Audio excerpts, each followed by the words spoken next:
এক বণিকর দুইটা বউ ছিল।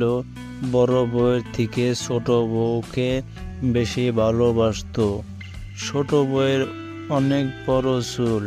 সে তার চুলে দুটা বেণী বাঁধা, আর বড় বউয়ের মাত্র এক গোছা চুল ছিল।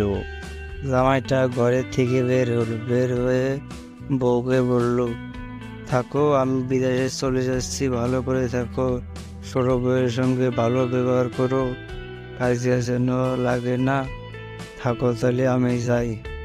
বড় বউকে বলা হলো এখন ছোট বউয়ের বগলে যাচ্ছে।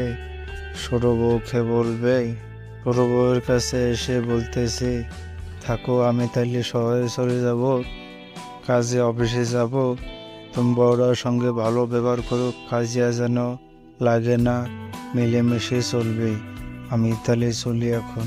বলতে বলতে সে চলে যাচ্ছে অনেক দূর। দুই বউকে তো রেখে এলো।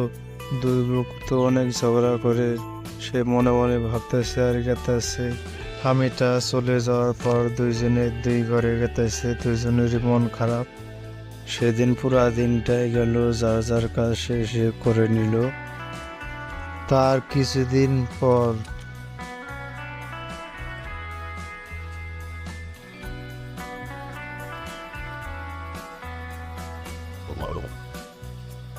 সোহাগিনী ছোট বউ বড় বউয়ের সঙ্গে খুব খারাপ ব্যবহার করত, তাকে দিয়ে বাড়ির সব কাজ করাতো, সারা দিন রাত শুধুই বকাবকি করতো, পেটে ভরে খেতেও দিত না।